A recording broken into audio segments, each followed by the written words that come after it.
Hi guys, it's Kelly and I am back with another video for Stamping Bella. I am their guest artist for the month of March, and today I'm using one of their newer stamp sets. This is Gnome on a Swing.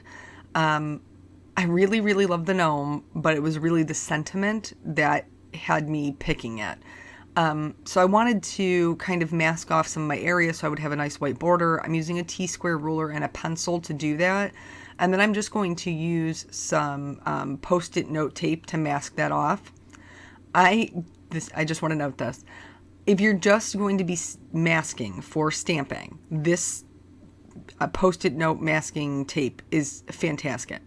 However, I am going to be doing watercoloring, and so I probably should not have used this. I should have switched. You'll see when we get there. So anyway, I knew I was going to tape it down to the board so I could watercolor. I didn't want to take the tape back off. I needed to mask it so that my branch wouldn't be just like hanging out in the middle of nowhere. So I just kind of like jammed it into my mini Misty. It didn't affect the stamping at all, so I'm totally fine with it. It just kind of looks terrible. I am stamping an intense black ink from Simon Says Stamp because I wasn't entirely sure I was going to be able to commit to no Copics. I will tell you I was successful. I did not use any Copic markers on the making of this card. So I'm taping this down to my board, and then I realized that I'm talking about using a paper mask with watercolor, and that's not going to work. So I did pick up some artist's tape, and then I should have probably removed one or the other, but I didn't. I just put them right on top of each other. It mostly worked fine. So I picked out some Zig Clean Color Markers. I have the 36 set, and then I have a couple of other ones that I've purchased to kind of fill in. When I asked you guys last week if what you wanted to see, this was one of the things that was kind of a continuing theme for the Zig Clean Color Markers. So my guess is a lot of you probably already own them. I personally, by the way, I'm working on Canson watercolor paper. I personally like to scribble the color onto my paper and then go in with water. But you can use them a couple of different ways. So in order for my grass, basically I scribbled down the color. It's two different colors of greens. And then I am using a number 8 round brush from the Silver Brush Company. And I wet the area right above the grass with just clean water. And then I am starting in the lightest color, working down to my darkest color. These are very bright, super pigmented, but when they get with water, you think that they were like training with Nike. Like, these things run like crazy. They love the water. They do pick up nice and clean though. Here I got some green on my swing. I just went in with some clean water and then blotted it up with a dry paper towel, and it came right up. It wasn't a problem. When you're doing these, unless you want something to be completely one shade, which here in my background, I'm using multiple colors.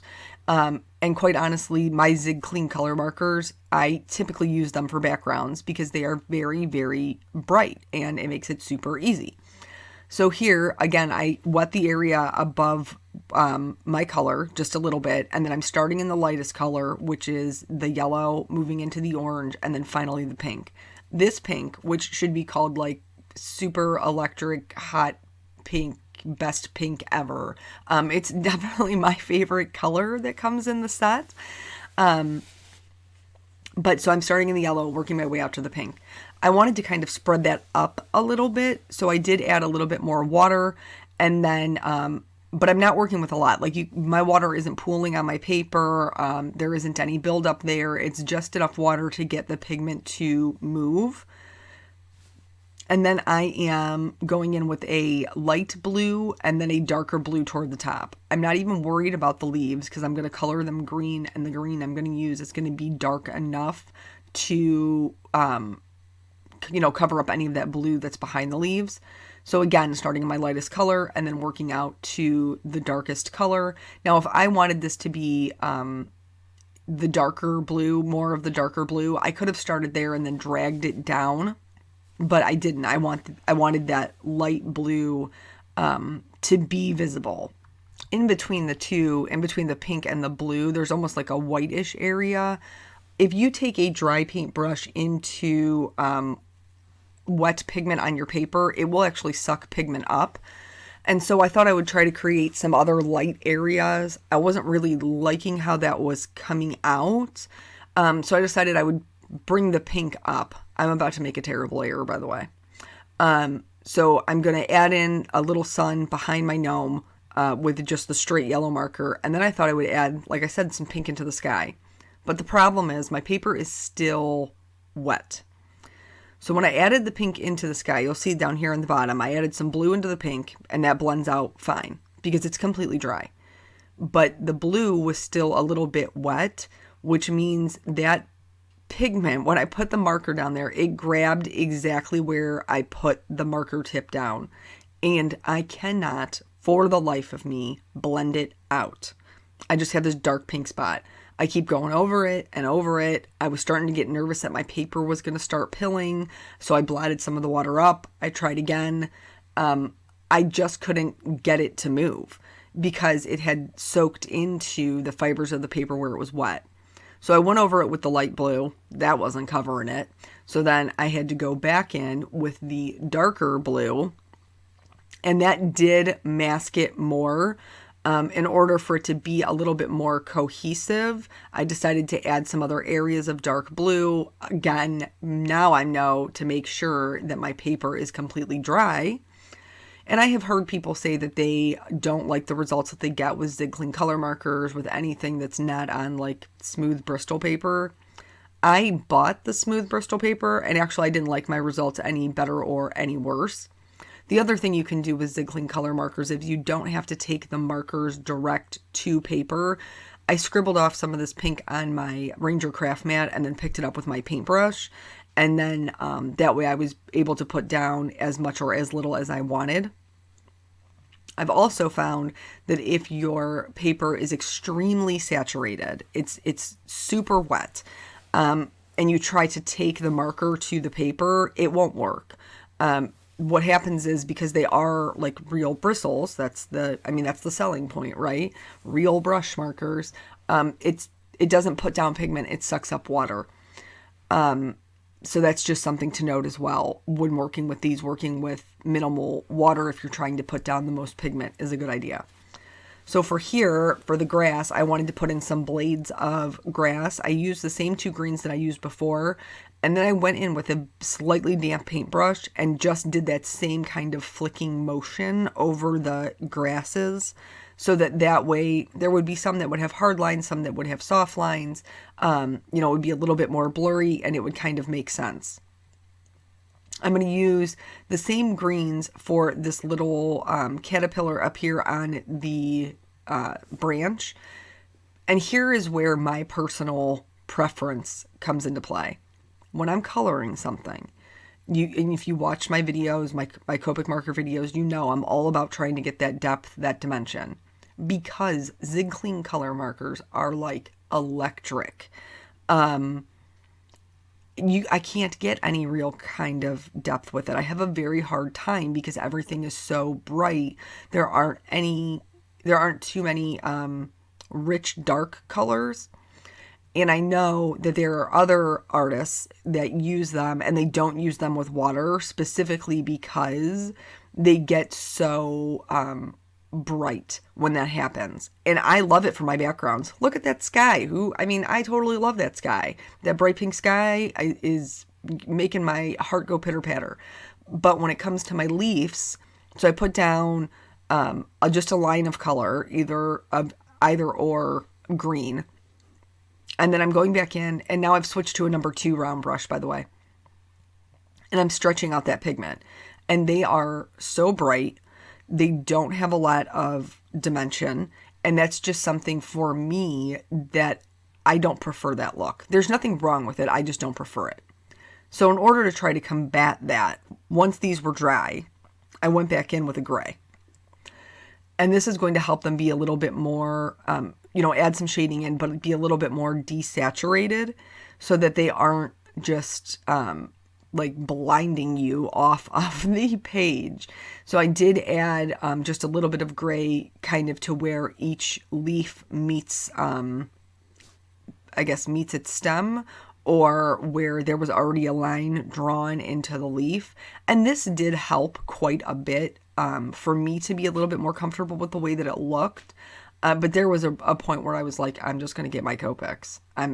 But because you guys requested a marker with Zig, or a picture with a Zig Clean Color, I did have a little bit of an issue with my paper kind of pulling up off my board because I double taped it. So I just ended up pulling it off. Once I was done with the background, that was really all I was concerned about, because that's the only time I was using a large amount of water. So for the branch, I just put some dark brown along the bottom and blended that out. I'm going to do the same thing for the swing. For the swing, I guess because I wanted to keep everything consistent where I was using the water with it, I put 2 lines of color. One, obviously the swing's drawn so that he's sitting on it. So there's a bottom to the swing and a side. When you're looking at it, the side is going to have more shading towards the bottom, and the underneath of the swing will have more shading towards the back. This was a little bit too cool of a brown for me, so I wanted to add just a little bit of yellow to just the side. And then I kept kind of playing with this, and I could not make the bottom of the seat dark enough for there to be a substantial difference when I was using the water. So I ended up just going in with the straight marker and just filling that in. So I guess for me, when I'm using the Zig Clean Color Markers, it's going to be a combination of the two. Sometimes I really like the way that they look with water and the way that they blend out. And sometimes I'm going to need to just use the regular marker, just straight out the marker, to get the kind of depth that I want.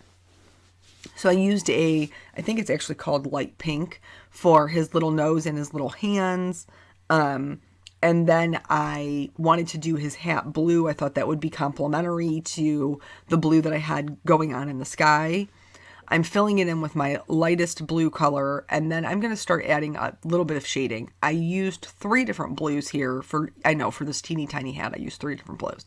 And I didn't color it. I took some creative liberties. I didn't color it the way that it would be colored. If the sun is behind him, he would be what we call backlit. So he wouldn't be that bright. His edges would be, but the front of him would not. And I didn't want to color him that way because I thought he'd be way cuter being filled in with bright colors. So I just colored it as if it had a center light source, as if the sun was like in front of him. And I added shading mostly to the left-hand side, but a little bit to the right as well, because it's drawn so that the brim of his hat should be lighter.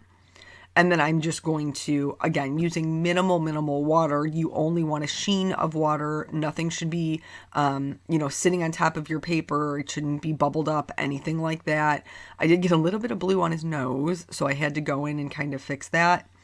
And then again, because we're talking about complementary colors, I decided that I was going to do the bottom of his little feet like a yellowish orange color, which works A, with the sky, but then also B, blue and orange are complementary colors on the color wheel. So I knew that they would look good together on my little gnome. So if he was getting dressed in the morning and picking out his outfit, he could wear a blue hat with orange shoes and still be totally trendy. For his beard, I wanted to give him a white beard, but I did want it to have some texture. So I'm using a light gray and a mid gray, and I'm not completely covering the whole thing. I'm just using the tip of the marker to draw in some lines. They aren't perfect lines. They're kind of squiggly, because, we're trying to replicate that beard hair. I'm going to do the same thing with the mid-tone gray. I'm just not going to add as much of it. And then here I'm just going to go through and do the same technique that I did with the grass. I'm not going over the entire thing. I am using minimal water and just the tip of my paintbrush to go through and do kind of some flicking motions, which will soften some areas and leave some areas a little bit bolder. Once I did that, I wasn't particularly happy with the way that the grass looked because it was kind of electric. So I went in with an olive green. And I'm doing the same technique that I did before, but this kind of brought it down a notch, so it looked a little bit more realistic. Even though I taped it down, maybe because I taped it down twice, I did have a little bit of bleeding on the outside edges. These do pick up really, really nicely. So I just went in with some clean water and went over those areas, blotted them up until I was happy with the way that they looked. Here, I'm trying to get the courage up to do this shadow. So originally I always start with a light color because that way I figure it's the easiest to fix if I totally mess it up. And I started directly underneath the swing. But the reality of the situation is his shadow would not be directly underneath the swing because he's on an upswing. So the shadow would actually be further out in front of him, and it would also be more narrow at the back because he's coming up. So I did end up using that mid-tone gray to do the shadow, and I liked the way that that came out. I'm going to go in now that everything is dry and erase my pencil lines. You want to definitely make sure that everything is dry. You don't want to be dragging your pigment or ripping your paper. I did use my T-square ruler to reinforce the swing lines, but all you could see was my head. And then I like to outline all of my images. That's what I'm doing here. I will just caution you to kind of match up the thickness of your pen width to whatever stamped image you're using. These are pretty delicate lines, so I used a much smaller nib. I used a much bigger pen to frame in the outside, which is what I am doing here. And it doesn't have to be perfect. There was one side where things got a little uneven on the left-hand side here. I just went back in with the markers and filled in whatever I needed to fill in for it to make sense, and it was fine. The next thing I'm going to do is that same acetate trick that I showed you last week because I cannot see what this sentiment's going to look like. So I put the acetate in place. I'm going to stamp in black Simon Says Stamp ink. I absolutely love this sentiment. It says, do what brings you joy, discard the rest. And what a great motto to live by. Like, do the things that fill your life with love and kindness and fill your soul. And then the rest of it, is whatever. And especially with this little swinging gnome, I just feel like he's just out there on his little sunset, chilling, just being joyful. Good for him. You do you. The last thing that I did, you saw me, was add the clear wink of Stella. One note on that, it will reactivate your Zig Clean Color Markers, so you might want to add that very gingerly. And then that's the whole card. So thank you guys so much for joining me, and I will catch you on the next video. Bye.